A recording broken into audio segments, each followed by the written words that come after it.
It was a high-stakes game of rock paper scissors using custom cards where the winner would take home 300 million rupees. However, the penalty for losing was severe. The player would become a servant under harsh conditions. Those who lost were taken to a dimly lit room where a painful branding was inflicted on them.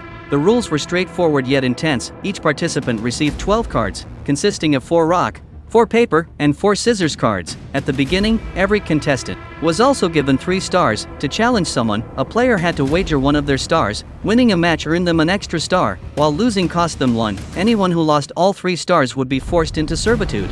The total time to finish the game was limited to 30 minutes. To win the grand prize, 2 conditions had to be met. First, the player had to use all their cards. Second, they needed to retain at least 3 stars. Each star was valued at 100 million rupees. The massive reward made all the players incredibly excited. Everyone started believing that they were on their way to riches. As soon as the timer began, players hurried to form alliances and start playing. Although their hopes were high, reality turned grim quickly. Only 2 minutes into the match, one player had already lost all his stars. The security team dragged him away and locked him in a dark room. Moments later, a painful scream echoed throughout the building. This frightened everyone and filled the room with tension. John stood silently, absorbing the scene unfolding before him. Suddenly, a boy wearing glasses approached him quietly. He explained, "This isn't just a card game, it's a battle of strategy with a hidden trick." He revealed that if 2 players ended their games in a tie 12 times, they'd both keep their stars and finish their cards. It was a way for both players to win without competing aggressively. John understood the tactic and agreed to try it. They began to play in sync, showing identical cards in each round. After 9 consecutive draws,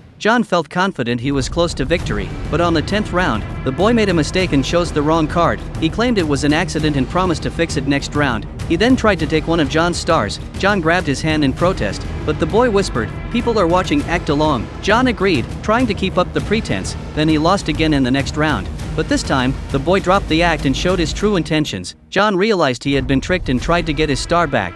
But starting a fight could get him sent to the punishment room. Now, John had only 1 card and 1 star remaining. Winning from this point seemed impossible. Then a clever player loudly announced John's last remaining card to everyone. This exposed John's strategy to the entire room. Frustrated, John retaliated by revealing the glasses-wearing boy's card. It was rock. Now neither of them had a real chance to win. Then the clever player proposed that everyone receive new cards. Just then, the guards caught an older man trying to get rid of his cards by throwing them into a drain. John noticed that one of the old cards had bloodstains on it. Seeing that gave John an idea, he agreed to rejoin the game with the redistributed cards. The clever man took charge and dealt new cards to everyone. But somehow, John ended up with the same blood-marked card. As John was leaving, the clever man stopped him with a challenge. He said, "Let's play one more round, I'll stake 3 stars." John accepted and brought the older man into the game as well. The clever player was confident John had scissors, while he had rock, thinking it was a guaranteed win. They both revealed their cards. The clever man declared victory, thinking John's card was scissors. But John smiled and flipped his card, revealing a surprise.